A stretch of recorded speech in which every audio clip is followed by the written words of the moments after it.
evening, I'm Adrian Arsenault. Andrew is away. Ontario grapples with a testing backlog in the tens of thousands. We understand how urgently this needs to be addressed. The new measures to fix it and why we're running out of time. We may have to talk about restricting who gets tested even more. Parts of Quebec become a red zone with new restrictions, and the numbers continue to spike. If we have to be closed, we have to be closed. Politicians try to chart the path forward as Canada wearily limps through the second wave. At Issue looks at how they're doing. And introducing Ms. Marvel, a Canadian teen bound for superhero stardom. This is The National. With Canada's COVID cases rising, so too are efforts to stop the virus in its tracks and contain the financial fallout 7 months into this pandemic. Today, the federal government laid out a multi-billion-dollar plan to help Canada's economic recovery. But the virus itself is still dominating in Quebec and Ontario, one facing an unprecedented testing backlog, the other now instituting tough new restrictions. There's new science, too, that suggests more cases might be tied to fewer people. We'll get there, but let's start with Magda Gabrisalasa and Ontario's testing backlog. Evita Walton's son is supposed to be in school today, but some symptoms got in the way. He had a runny nose this morning, and a bit of a stomach ache, so he can't go to school until we get it cleared. She may be waiting for a while. The province is struggling with a backlog of 82,000 tests, and time is ticking. These specimens are only good for 3 days, and then they spoil, and people have to be retested. So we understand how urgently this needs to be addressed. The government says it's turning to university labs for help, while reminding people to abide by the testing guidelines. If you aren't showing symptoms, please just don't go get tested. As of today, kids with runny noses no longer make the cut either. In the vast majority of cases, it is not COVID-19. Those kids are being told to stay home. And if they have 2 or more symptoms, parents are told to seek the advice of a healthcare provider first. As for what's needed to go back to school once clear of symptoms, schools and daycare should not be requiring a negative COVID test. In fact, they shouldn't even require a doctor's note. It's essential that we have rapid turnaround. This infectious disease physician thinks this move will help clear an already clogged system. We may have to talk about restricting who gets tested even more. And again, finding those low risk to public health, but still positive people to just isolate at home for 14 days and focus on the symptomatic people. But with the focus and messages changing almost daily, it's confusing for parents like Evita Walton. When I was reading through what the criteria were for testing, I didn't see how they were going to tell us not to. She's now heading home and hoping for a negative result. Magda Gabrisalasa, CBC News, Toronto. Now, most of Ontario's new cases are in the Greater Toronto Area and Ottawa. The Premier was asked today if restaurants in those areas could soon face more restrictions, like shutting down indoor dining. Not right now. Again, everything's on the table. If you ask me, in 4 days and we're up over 1,000, things could change, but not right now. We just want everyone to continue following the guidelines. The province has said any further restrictions would be targeted rather than a rollback to stage 2. In Quebec today, a lot of targeted restrictions took effect. Red zone rules went into effect in 3 areas, including Montreal. Alison Northcott with the change and the confusion. For the bar, we've done the same thing. For the second time since the pandemic began, David Ferguson's restaurant is shut down. We're not an essential service. The schools are, the hospitals are. So if we have to be closed, we have to be closed. Restaurants are allowed to do takeout and delivery, but his doesn't. So it's one of an estimated 12,000 businesses in so-called red zones closed or with limited services for the next 28 days. We've made some tough decisions in recent days, but there are lives in danger. The province announced money today to support businesses forced to close. Loans up to 80% forgivable to help cover fixed costs like municipal taxes, insurance, and rent. The Restaurant Association of Quebec says it might help some struggling restaurants stay afloat, but is concerned about the long run for others. In downtown Montreal, there's no workers, there's no university student, there's no tourists in downtown Montreal. It's very a tough spot. Movie theaters, museums, casinos, and bars are also closed for the month, and gatherings with people from different households are no longer permitted. But many aren't sure what will be considered a gathering. It confuses the population, what's allowed, what's not allowed. In red zones, there are a lot of questions about what you can do and what could now earn you a $1,000 fine. I'm not too clear on the rules. All I can say is that, you allow one thing and not another, but sometimes you don't understand why.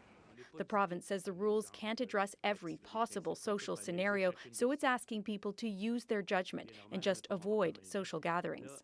The only way is to put the brakes by lowering socialization and contacts in between persons.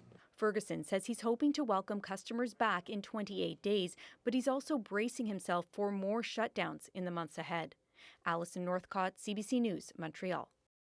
Ontario and Quebec accounted for more than 80% of all the new COVID cases in Canada today. Ontario recorded 538. Quebec, 933. Alberta posted 173 new cases and a fifth death linked to outbreaks at Calgary's Foothills Medical Centre. Manitoba added 36 new cases, and today it became the fifth province to activate the COVID Alert app, which can warn users if they've been in contact with a positive case. In northern Manitoba, an outbreak at a remote First Nation highlights a pretty frightening fact. Small Indigenous communities simply don't have the facilities to cope with escalating case numbers. Cameron McIntosh shows us a new measure for containing the spread. They planned for this, now it's happening. An Indigenous-led COVID rapid response team, the first of its kind, dealing with a cluster in Manitoba's north, testing the entire community of York Factory First Nation. A 5 to 7 day turnaround right now for those testing before we look at even any reopening plans for the school, especially so. Chief Leroy Constant says a band member became infected while in Winnipeg for a medical appointment, then infected her family, who have had at least 65 community contacts.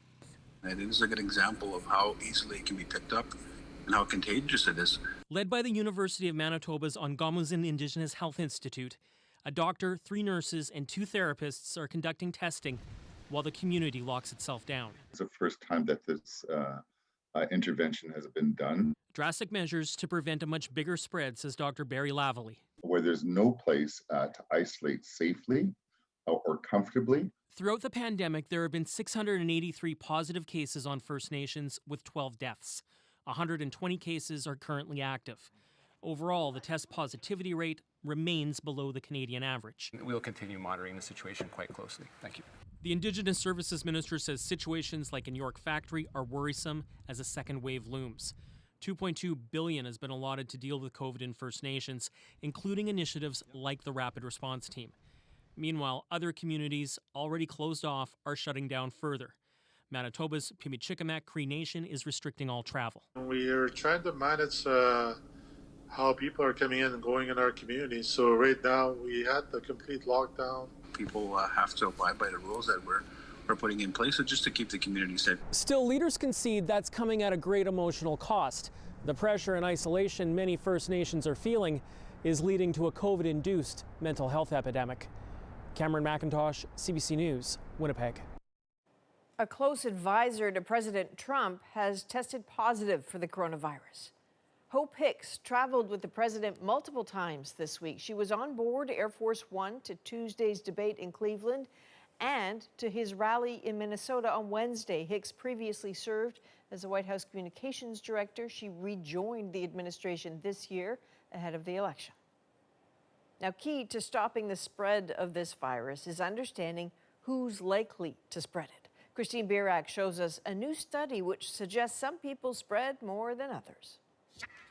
Health officials are seeing an increasing number of outbreaks. In Kingston, Ontario, at least 5 recent COVID-19 positive cases have been linked to a large party. At a 50-person wedding in Oshawa, 8 cases, and the couple has not handed over their guest list. You got to give up the names. and until we can contact trace them. Tracers need to figure out who's spreading this virus. Scientists insist it's fewer people than you think. Not everyone spreads the same amount. Indian scientists conducted the largest COVID-19 contact tracing study in the world.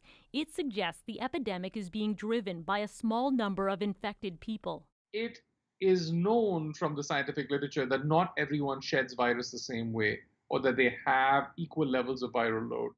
Scientists tracked 85,000 COVID cases in India and over 500,000 of their contacts. They found 71% of people hadn't clearly transmitted the virus to anyone. Instead, 5% of people accounted for 80% of the infections. Super spreading events happen, and that's a reasonable term to define what's happening. Super spreading events aren't well understood. They're tough to study, and the findings can stigmatize those who set them off. Experts say they can also be situational. You have, for example, a wedding where there could be a lot of people in close contact with each other. Some of it might be individual factors, and for whatever reason, some people are just able to shed more virus than others. Typically, super spreading events take place in crowded indoor settings where people are face-to-face for long periods of time. If we have certain groups within the public aren't following the guidelines, it's very difficult. Experts say outbreaks will continue to spike.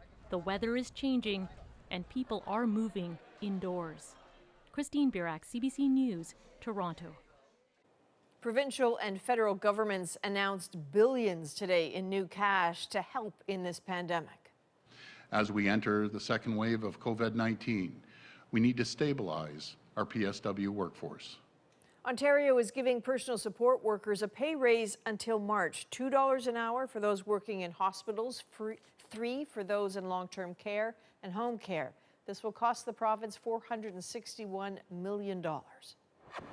Through the Canada Infrastructure Bank, this 3-year growth plan will invest in everything from clean power, zero-emission buses and home retrofits to broadband and irrigation infrastructure for farmers.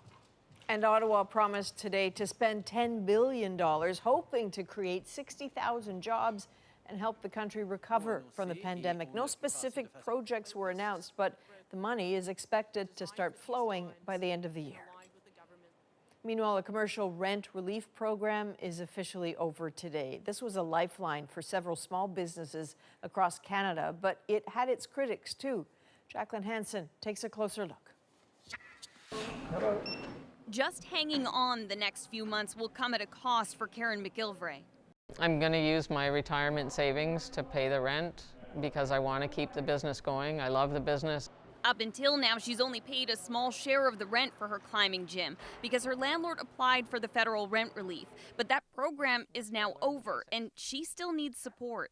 I really need help with the fixed costs, which the rent is the biggest fixed cost. The new finance minister says the government is committed to helping with those costs, saying we are listening to you and we will have more to announce very soon. But for now, more uncertainty.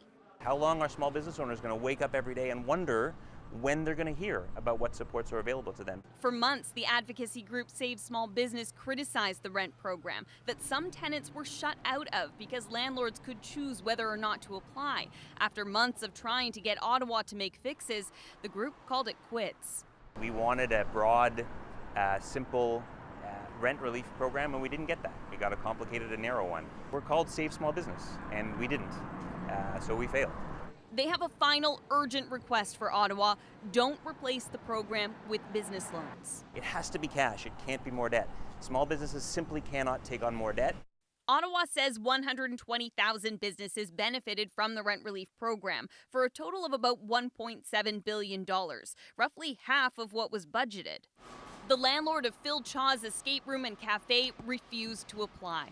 My business partner and I are in the area of $100,000 in debt. When it gets this big, you don't even really feel the numbers, it's just stress. Chaw wants the government to give him a chance to apply for the leftover money directly. Otherwise, with no hope in sight, there's very little point to keep on going. One challenge they won't be able to solve on their own. Jacqueline Hansen, CBC News, Toronto. Canadians living in the bigger provinces may be looking east with a tinge of envy. As COVID restrictions tighten in hotspots like Quebec, Ontario, and the West, Nova Scotia is easing them. Kayla Hounsell has the details.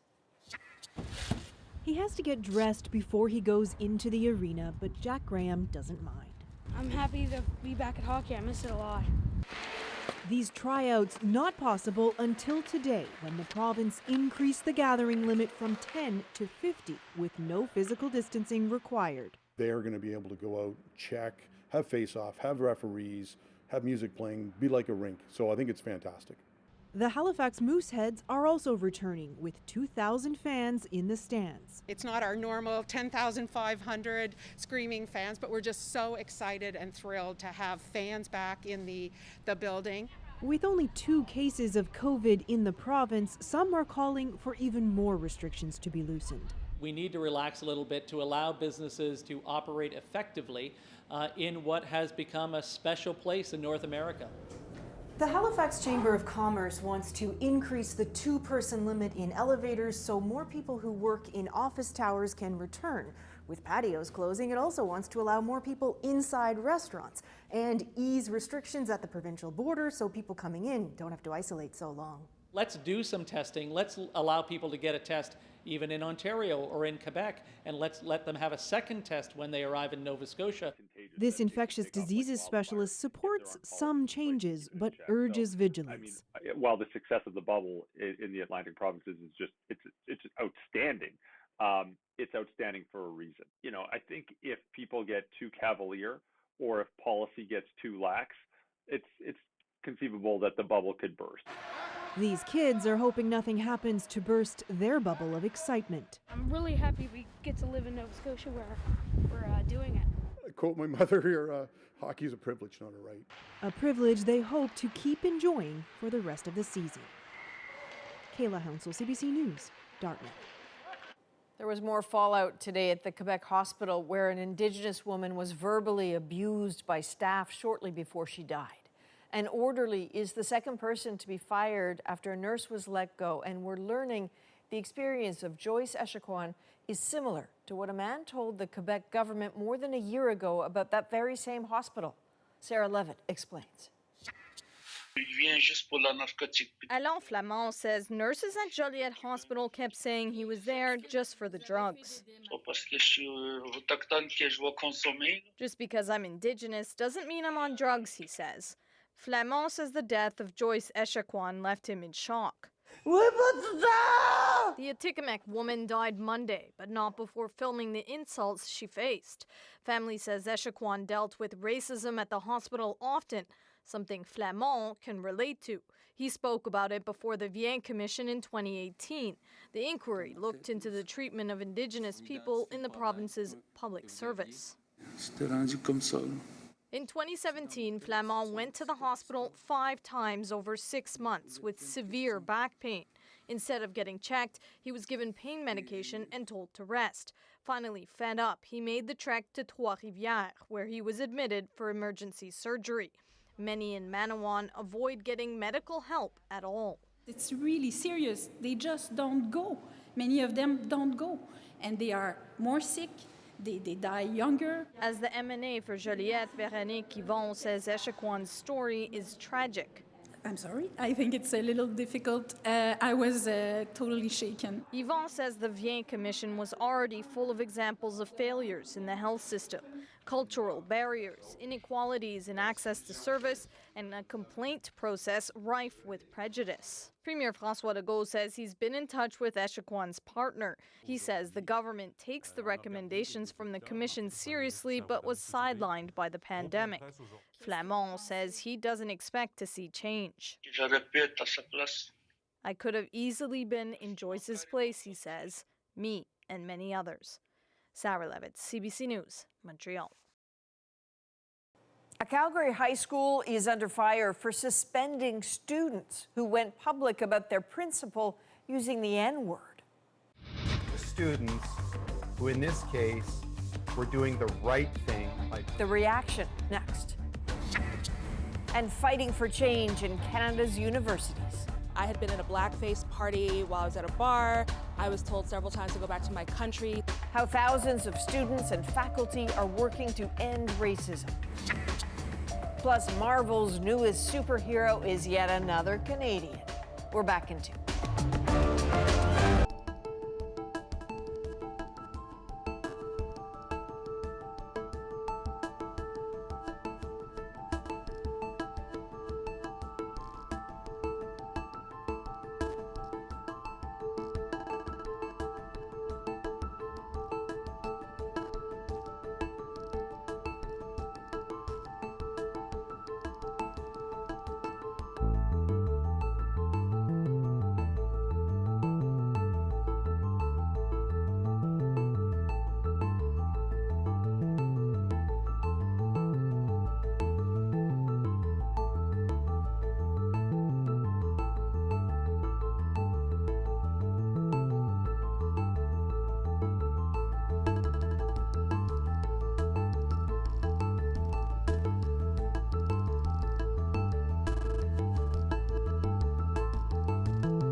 Welcome back. The federal government has reintroduced a bill aimed at ending so-called conversion therapy. It has no basis in science or in healthcare practices. Bill C6 would make it a criminal offense to force a person to undergo therapy aimed at altering their sexual orientation or their gender identity. The original bill died in August when Parliament was prorogued. And the RCMP has reversed its mask-wearing policy after being accused of discriminating against officers who keep beards for religious reasons. Once the pandemic hit, frontline officers were required to wear properly fitted N95 masks. Those who weren't able to were reassigned to desk duty. Those officers will now be able to return to their regular duties with appropriate PPE. A group of Black Calgary students has been suspended for sharing a conversation with their principal in which the principal used the N-word. As Carolyn Dunn tells us, the school board is defending her. Last week, outside this Calgary school, a group of Black students was overheard using the N-word. The principal told them why they shouldn't. One of the students was recording as the principal said this. So how come it's okay for you to say the word? A family of one student posted it online. It's okay for Black people to use that word because it is a word that we are reclaiming, that is used to oppress Black people. And if you are not Black and you are using that word, you are using it as an oppressor. A spokesperson for the school district says the principal was trying to educate the students. They had a conversation with the students involved, and they referenced the N-word in an effort to kind of explain why it's unacceptable language. The principal is not being disciplined for using a racial slur to explain why the racial slur is not okay. Instead, multiple students have been suspended. They're only being disciplined for having recorded a conversation, taken clips out of context, and posting that conversation online. That's against the school's code of conduct. But some legal experts say that code and the punishment are infringing on the students' charter rights. I hope they are sued for trying to interfere with the freedom of expression of their students, who in this case We're doing the right thing. What's happened at this school illustrates how the response to racist language can overtake the incident itself. Carolyn Dunn, CBC News, Calgary. Anti-Black racism and Black inclusion are being tackled at a virtual conference by 3,000 students at an array of post-secondary institutions. As Deanna Sumanak-Johnson explains, they're working to create a strategy for institutions to tackle both. Binta Cisse says she never thought of her skin color while in her native Gambia, but she was made aware of it when she enrolled at the University of British Columbia. Last year, the African Caribbean student club she belongs to was accused of stealing a debit machine lent to groups for events. We were also stressed out because there was a $1,000, I think, fee. And yeah, it turned out that she gave it to someone else. Experiences like hers aren't rare in Canadian universities. Being a Black student comes along with a lot of challenges and barriers. Which is why today and tomorrow, 54 of Canada's post-secondary institutions are engaging in what they're calling National Dialogue on Anti-Black Racism. 3,000 participants, faculty, students, and administrators will engage in virtual sessions meant to bring difficult issues into the open. How do we make sure that we create pathways for people to come into the institutions, but that when they're there, they're supported to thrive, that they're enabled to be the best of themselves. The goal of the gathering is to produce a charter of policies and best practices that all participating institutions will sign. I was told several times to go back to my country. This author of an autobiographical book on race on campus says the initiative is a good start. There's been a lot of saving face. Schools have been doing town halls and putting reports together for a long time. So I'm hoping that this time it actually sticks, that there's some regulations around it. Binta Cisse, for one, is hopeful. Imagine going through university and your experiences are not good at all. It's also going to affect your frame of reference when you go out into the world. A step towards fixing up the institutions that pride themselves on openness and nurturing of young minds, all young minds who enter them. Deanna Sumanak-Johnson, CBC News, Toronto. Still ahead on The National, how Chrissy Teigen and John Legend's heartbreaking story of loss has resonated with parents around the world. But first, politics and the pandemic and trying to break the second wave. At Issue is here. Rosie? Adrian, we're going to look at how governments are managing this moment of the pandemic, from the political challenges to the opportunities. Are decisions more difficult for governments this time around? Chantal, Andrew, and Althea will answer that and more, and we'll see you right after the break.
I know we've made some tough decisions in recent days, but there are lives in danger, and fighting the virus must remain our top priority.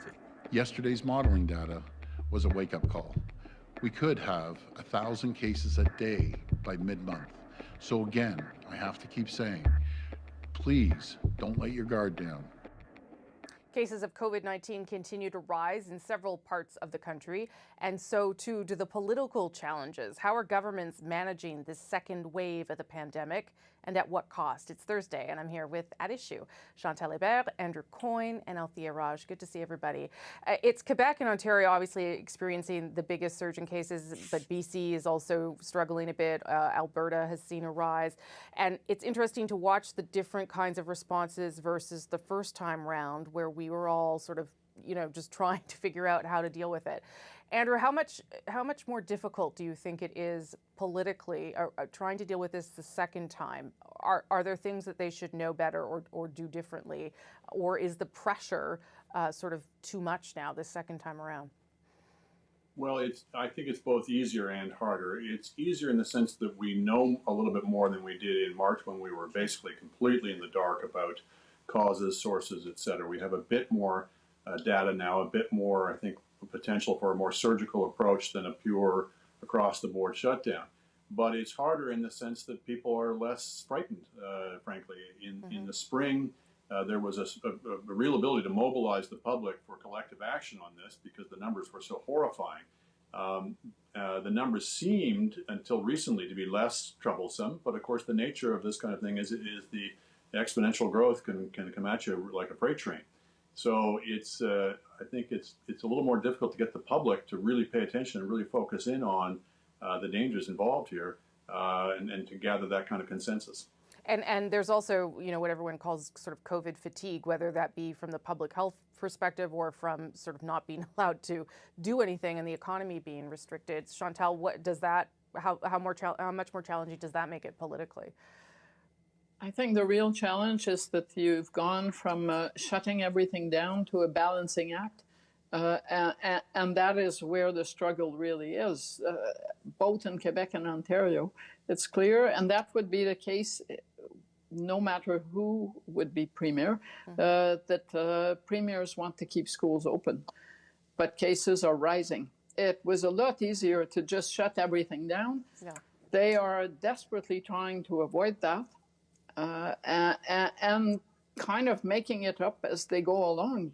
And every time that they impose new restrictions, I've seen in Quebec this week, people are trying to find the tread line. It was easy to see the tread line when you were shutting everything down, but why are you shutting down theaters and not hair salons? Yeah. Was the question this week. So it's a lot tougher, and it requires a lot more tweaking from day to day to day without knowing if it's going to work. Yeah, and the messaging is confusing too. Elamine and I talked about it on the podcast this week. You say to people, don't go out and make sure you're not socializing, but you're keeping bars and restaurants open in Ontario anyway. So it kind of makes it difficult, I think, in some ways, Althea, for governments to be coherent or for people to hear a coherent message. Inconsistent messaging. I would agree with everything and echo what Andrew and Chantal said. But the other thing is that the public is now armed with a lot more information than they themselves had. Forget about the provinces. So we are doubting the information that our politicians are telling us and the medical officers of health, and we are questioning the guidance that they are giving us because it is inconsistent compared to the spring. Stay home, only go out if you absolutely need to, pick one person to do your groceries.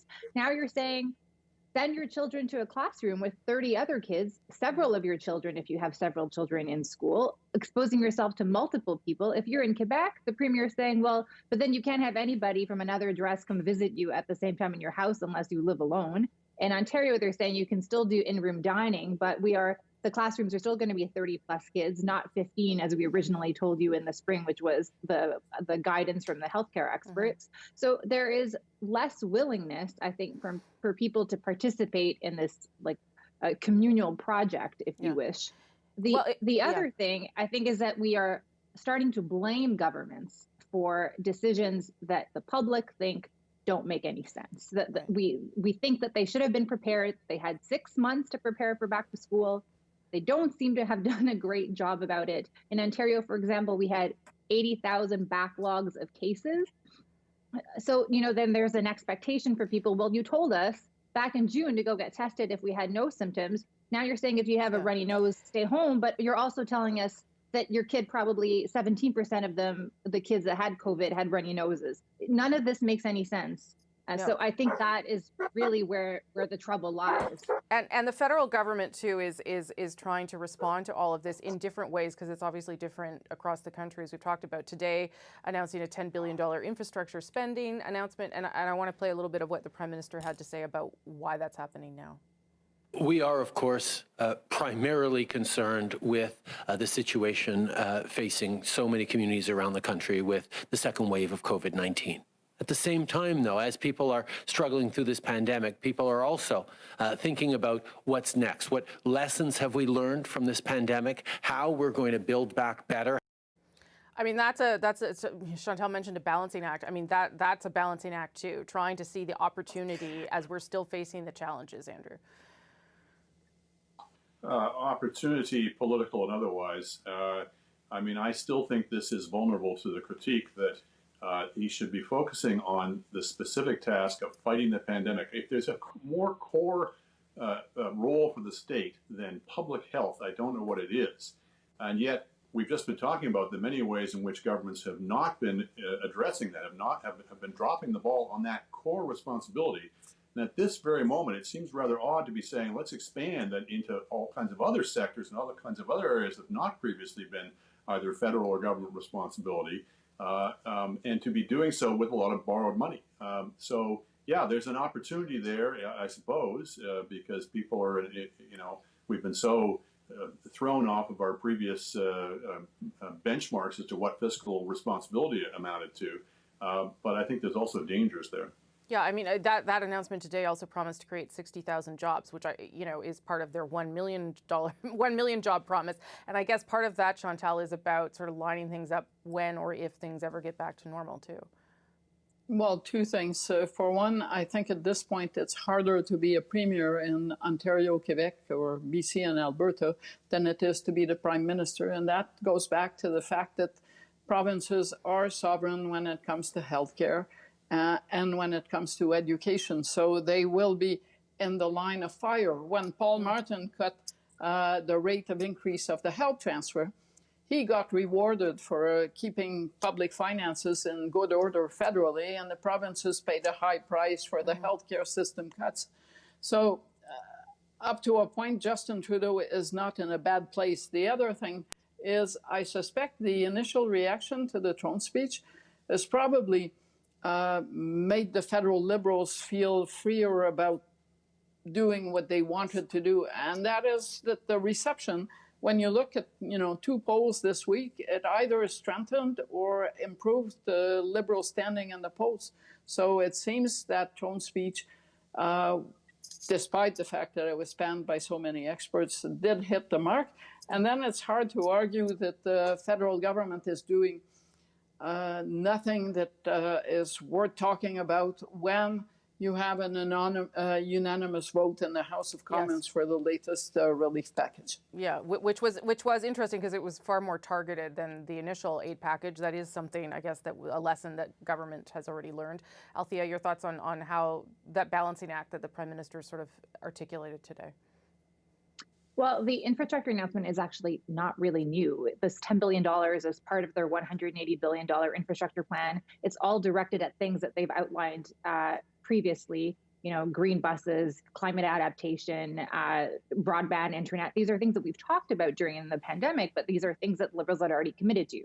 And in some ways, in the spring, we criticized them for shutting down Parliament and basically being only focused on the COVID response. Everything else was on the back burner. They weren't moving on anything. So I'm not ready to criticize them at this point and say, well, hey, you're trying to show that you can walk and chew gum at the same time. I mean, I reserve judgment because the infrastructure bank has not been a resounding success. It has actually really not done much. I think that part of what's happening in the Prime Minister's office and in the government writ large is that people are getting so used to this astronomical amounts of money, 10 billion here, 10 billion there, that they're just like, oh, we're just going to keep piling and nobody will notice whether we're $340 billion in deficit or $396 billion in deficit. I think that is kind of what is happening. And we're going to see more and more legislation and actions that have basically been on hold since the spring come forward in this next session. Like just before the throne speech, I was told there were cabinet ministers had 40 pieces of legislation that they wanted introduced this fall. Yeah. Okay, I got to leave it there. Thank you all very much. Appreciate it. Before we go, be sure to subscribe to At Issue, the podcast, for extra content, including the panel's take on this story. Will the Prime Minister admit his failure to approve rapid diagnostic testing is leading to the burnout in our frontline healthcare workers? You can find it on any major podcast app and, of course, our website, cbcnews.ca/thenational. For now, though, back to my friend Adrian in Toronto. All right, thanks, Rosie. Serious allegations of abuse have shuttered an elite training center for Canadian athletes. I can't sleep at night being the person who knows what's happening. The allegations and the investigation, next.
At least one person is dead after the accidental opening of a dam in North Vancouver today. Social media video shows a powerful wall of water rushing out of the Cleveland Dam this afternoon. Officials say several people were caught downriver.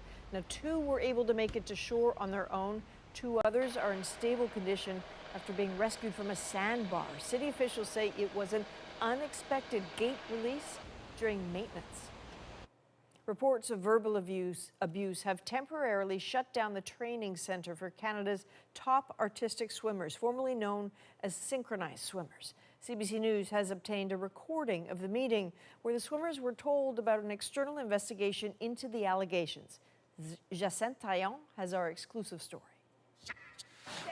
Canada Artistic Swimming shuttered the doors of its training centre on Monday. Swimmers got the news at a meeting with Julie Healy, the Chief Sport Officer. We obtained a recording of that meeting. We cannot continue to operate in an environment where athletes don't feel safe, where the coaches don't feel that they can do their job without being accused of being hostile, harassing, abusive.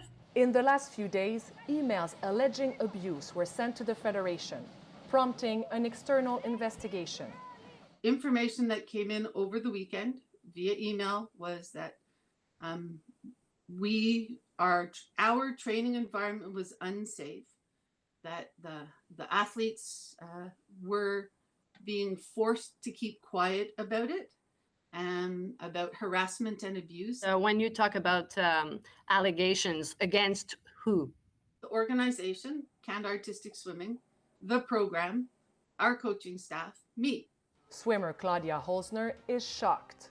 I want to move forward. I want to make it to the Olympic Games. Obviously, you go through a lot of emotions when something like this happens. The investigation was sparked by an incident last Thursday at Montreal's Olympic Park pool. Some swimmers complained of comments about Black people, Muslims, and the LGBTQ community, allegedly made by the team's head coach, Gabor Zauder. Remarks that were so offensive to them, they complained to Healy that they no longer felt safe. CEO Jackie Buckingham says it's the first time she's heard about incidents of harassment and abuse at Canada Artistic Swimming. Club coaches say it's been going on for almost 2 years. Our people are not being investigated. Our issues are being investigated. I can't sleep at night being the person who knows what's happening and isn't doing anything. The external investigation will hear from club coaches, but it's the testimony of the swimmers themselves that will guide future steps, says the CEO. Jacinthe Taillon, CBC News, Montreal. When we come back, how a celebrity's story of loss has resonated with women around the world.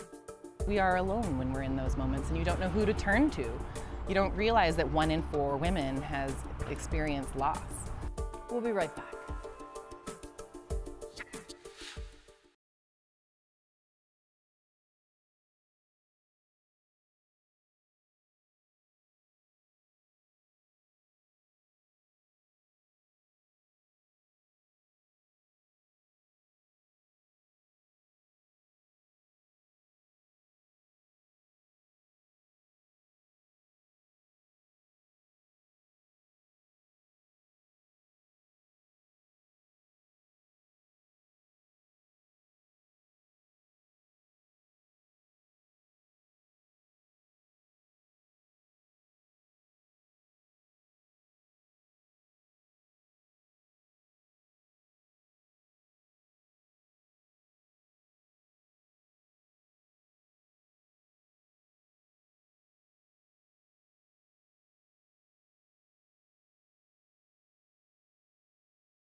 Chrissy Teigen is a fashion model married to a superstar musician, but her online brand is Relatable Mom. She has shared so much about their family life, including their struggles to conceive a third child. So today's announcement hit especially hard. Teigen revealed she had lost that child in a miscarriage. The response has been overwhelming, in part because she's speaking so frankly about a subject we seldom discuss. Susanna Da Silva shows us how other women are breaking their silence to share their own ordeals.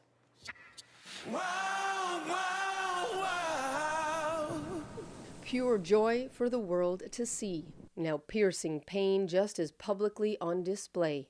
An Instagram post sharing the loss halfway through her pregnancy. We are shocked and in the kind of deep pain you only hear about, the kind of pain we've never felt before. The outpouring of support for Chrissy Teigen and husband John Legend has been profound. Stories of their own losses, some sharing them for the first time. When you're in those moments, it is hard to see beyond it. Lauren Aspirin lived those moments, grieving the loss of twins at 9 weeks, made worse by the fact it is a subject often whispered only among close friends. We are alone when we're in those moments, and you don't know who to turn to. You don't realize that 1 in 4 women has experienced loss. 1 in 6 families go through infertility. And it's not something that you want to talk about because it's hard and it's painful, but if we don't talk about it, then you don't know who you can go to who's had those experiences. Without those shared experiences, experts say the consequences can be devastating. I think when we shame something or cast something into the shadows, what we say is, this is on you, so to speak. And then the person looks inward and says, what did I do wrong? When we hear people's stories, then mothers see or fathers see, I'm not alone. I'm not alone in this pain. It will actually allow other people to come forward to the doctor and say, you know what, I'd like to begin to think that I could try again. You ready? For Aspirin, the grief was replaced with joy. Just because you are in the depths of despair does not mean that's where you will always be. And she hopes with more discussion of heartache can also come more stories of overcoming the pain to give hope for others. Susanna Da Silva, CBC News, Vancouver. When we come back, a Canadian teenager joins the next generation of Marvel superheroes. Why she means so much to so many, right after this.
At a time when the world needs all kinds of heroes, an 18-year-old actor from Markham, Ontario is set to become an inspiration to so many people.